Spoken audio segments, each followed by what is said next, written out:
one of the things as far as preventing cancer that I tell people to do is something I tell you not to do.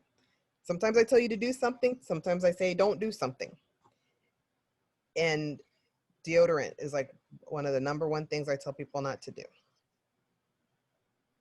No aluminum, no, it's not even aluminum. We don't know what it is. Nobody's ever really come out with a study that linked it, but I know that if I biopsy the breast of most women, I'm going to find every ingredient that's in their deodorant in their breast. Wow. I can't say it triggered cancer, but I can say that why would you want your breast tissue full of stuff? You know, and if you're stopping yourself from sweating, your body's a self-detoxing thing and it uses sweat to get toxins out, but you're putting something there to make yourself not sweat, so then toxins don't get out.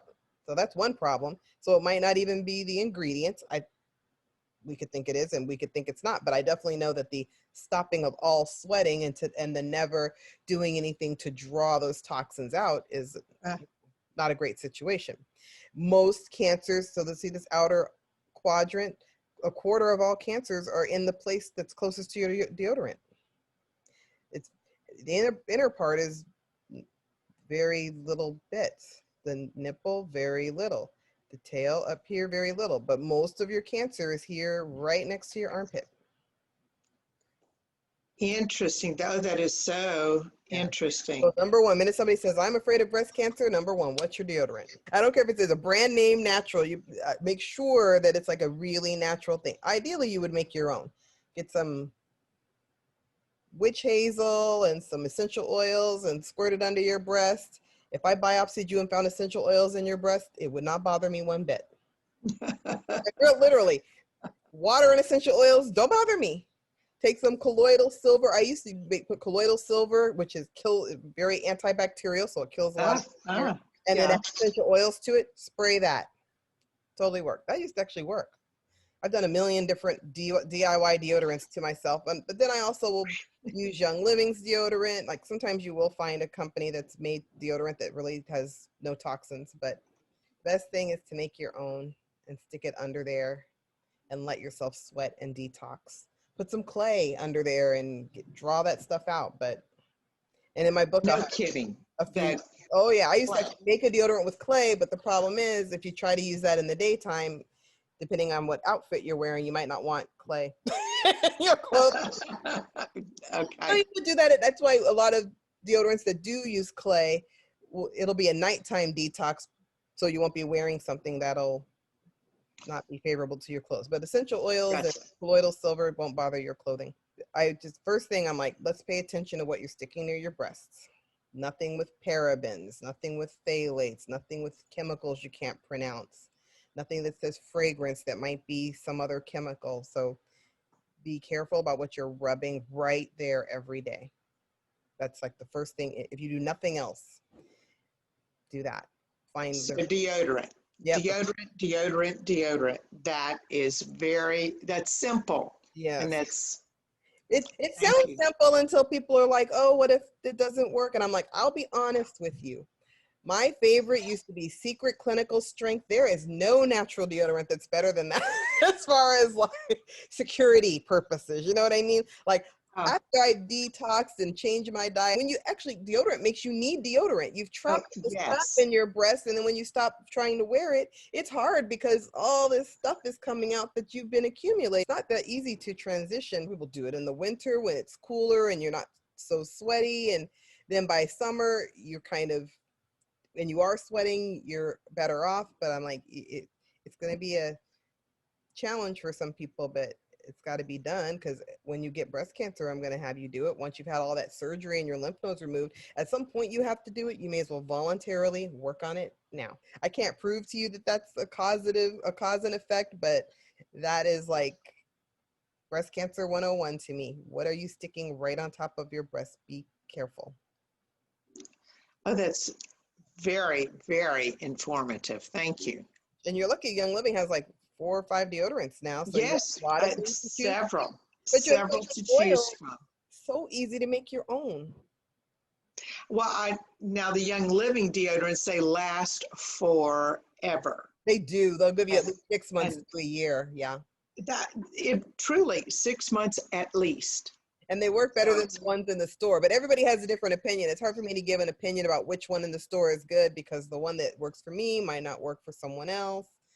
But oh, that's true. That's true. You know, but I've tried a lot. I've tried at least 15 different natural deodorants, and I made my own. And sometimes mine are better than everything else on the planet. If I was having a good day, and sometimes I make a simple one that did not work.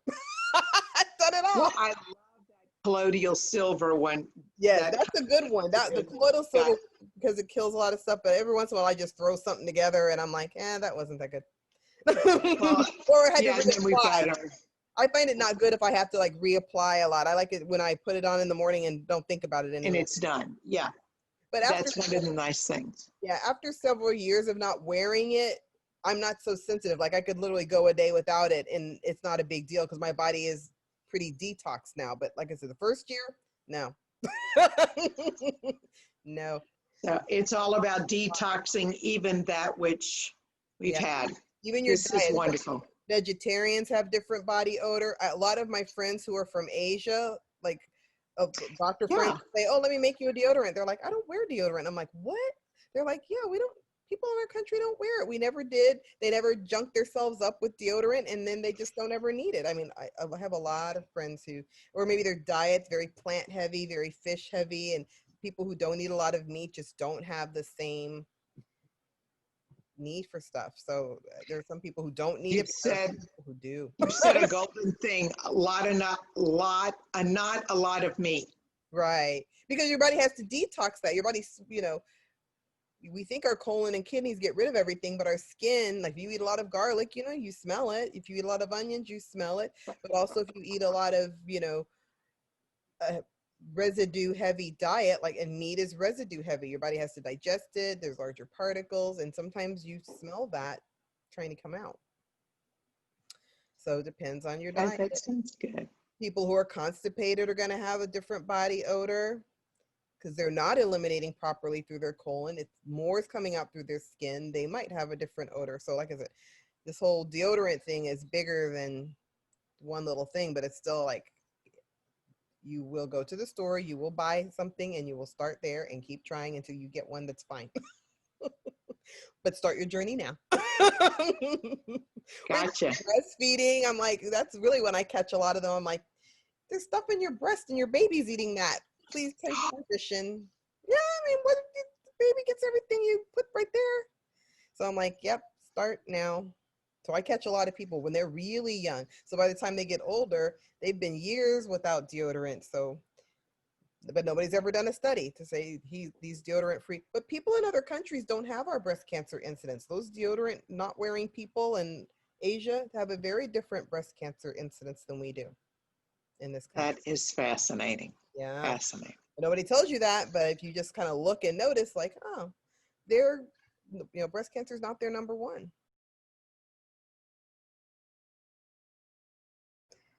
Breast cancer. Okay, good. We got a whole review. Deodorant use and breast cancer risk. Let's try the one from 2016. Will they tell me anything? Our comprehensive search has identified an insufficient number of studies to conduct a quantitative review and obtain reliable results. Not very many studies. They only identified 2 case-controlled studies. Can't prove it.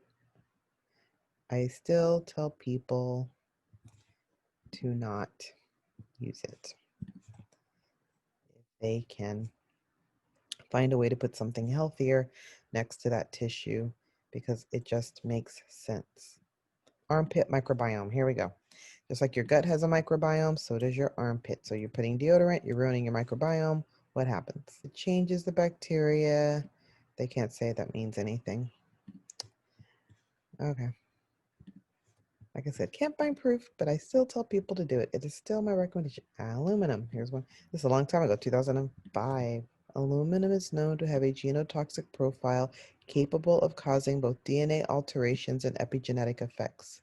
And this would be consistent with a potential role in breast cancer. Results reported here demonstrate that the aluminum in the form of aluminum chloride or aluminum Chlorhydrate can interfere with the function of estrogen receptors of MCF7 human breast cancer cells.